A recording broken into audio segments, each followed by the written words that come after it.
ओम शांति। 21 अप्रैल 1973 बाबा के अव्यक्त मधुर महावाक्य। मुरली का टाइटल है जैसा नाम वैसा काम।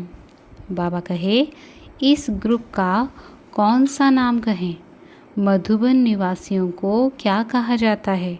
जो भी यहाँ बैठे हैं सभी अपने को ऐसा पद्मा पदम भाग्यशाली समझ करके चलते हो। मधुबन निवासियों के कारण ही मधुबन की महिमा है। मधुबन का वातावरण बनाने वाला कौन। तो जो मधुबन की महिमा गाई हुई है, क्या वही महिमा हर एक अपने जीवन में अनुभव करते हो। मधुबन को महान भूमि कहा जाता है, तो महान भूमि पर निवास करने वाली अवश्य महान आत्माएं ही होंगी। तो वे महान आत्माएं हम हैं।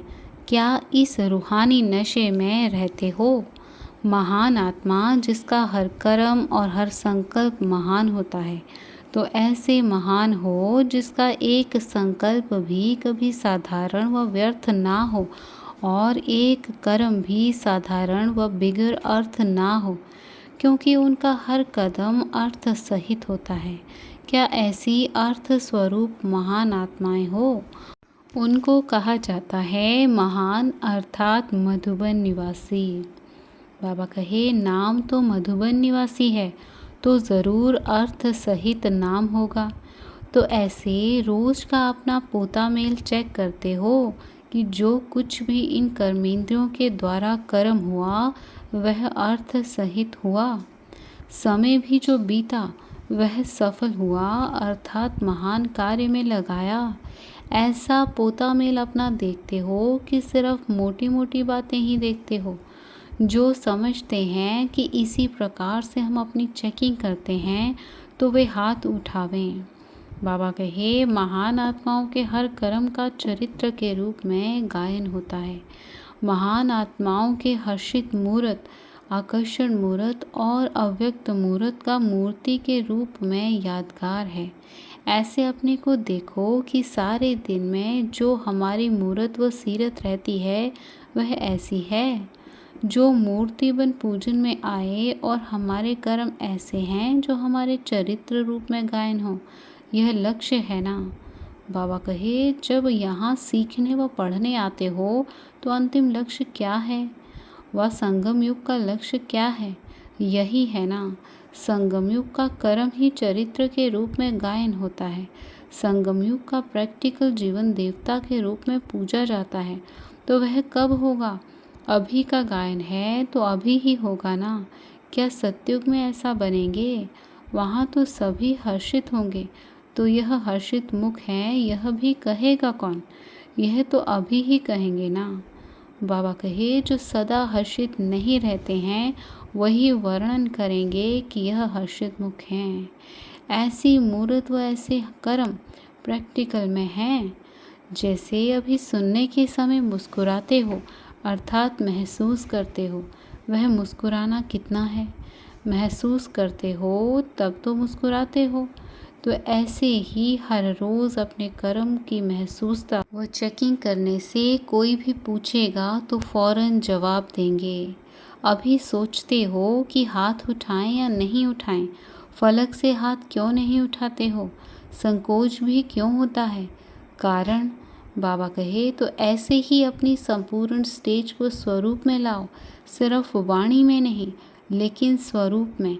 जो कोई भी आप लोगों के सामने आए तो जैसे कि आपके जड़ चित्र के आगे जाते ही उनको महान समझते, अपने को पापी और नीच सहज ही समझ लेते हैं, अर्थात एक सेकंड में अपना साक्षात्कार कर लेते हैं। मूर्ति कहती तो नहीं है कि तुम नीच हो, लेकिन स्वयं ही साक्षात्कार करते हैं।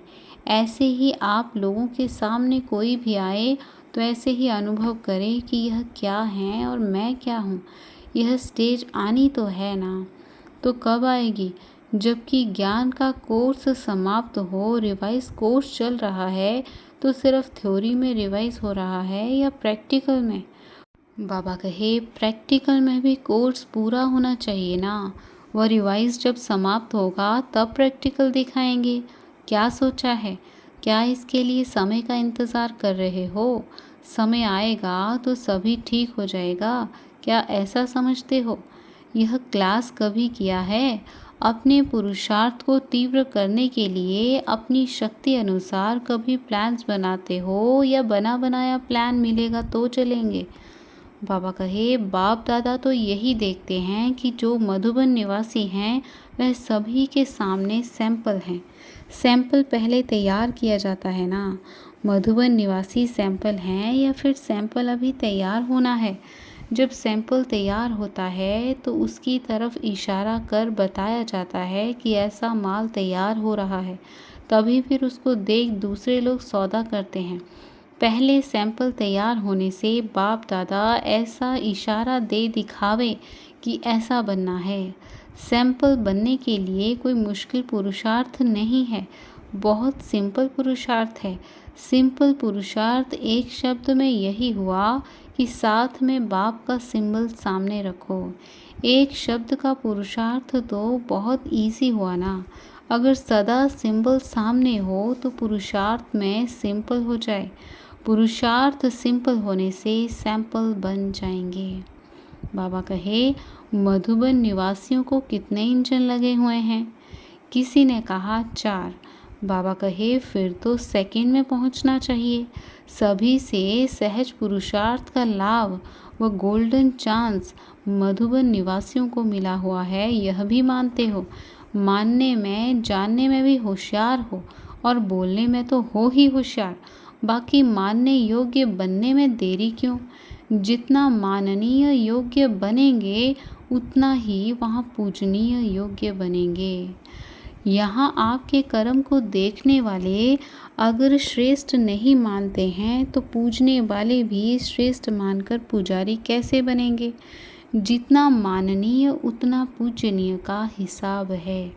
जो पूजनीय बनेंगे दूसरे उनको देख हर्षित होते हैं। अब बनना है वह सिर्फ देखकर हर्षित होना है।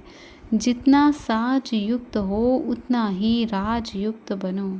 साज बजाने में होशियार होना। साज सुनने के इच्छुक भी कितने होंगे? इसमें तो पास होना। जितना साज युक्त उतना राजयुक्त बनो। राजयुक्त जो होता है उनके हर कदम में राज भरा होता है। ऐसे राजयुक्त व साजयुक्त दोनों का बैलेंस ठीक रखना है। बाबा कहे, मधुबन निवासी मोस्ट लकी स्टार्स हैं। जितना लकी हो उतना सर्व के लवली भी बनो। सिर्फ लक में खुश नहीं होना, लकी की परख लवली से होती है। जो लकी होगा वह सर्व का लवली ज़रूर होगा। अभी देखते और चलते सर्व को स्नेह देने व करने का कार्य करना है। ज्ञान देना और लेना यह स्टेज तो पास की, अभी स्नेह की लेन देन करो। जो भी सामने आए संबंध में आए तो स्नेह देना और लेना है। इसको कहा जाता है सर्व के स्नेही व लवली। ज्ञान का दान ब्राह्मणों को तो नहीं करना है, वह तो अज्ञानियों को करेंगे। ब्राह्मण परिवार में फिर इस दान के महादानी बनो। जैसे गायन है ना कि दे दान तो छूटे ग्रहण। जो भी कमज़ोरियाँ रही हुई हैं वह सभी प्रकार के ग्रहण इस महादान से छूट जाएंगे। समझा? अभी देखेंगे इस दान में कौन कौन महादानी बनते हैं। स्नेह सिर्फ वाणी का नहीं होता है, लेकिन संकल्प में भी किसके प्रति स्नेह के सिवाय और कोई उत्पत्ति ना हो। जब सभी के प्रति स्नेह हो जाता है तो स्नेह का रिस्पॉन्स सहयोग होता है और सहयोग की रिजल्ट सफलता होती है। जहाँ सर्व का सहयोग होगा तो वहाँ सफलता सहज होगी, तो सभी सफलता मूर्त बन जाएंगे। अब यह रिजल्ट देखेंगे। अच्छा, ओम शांति।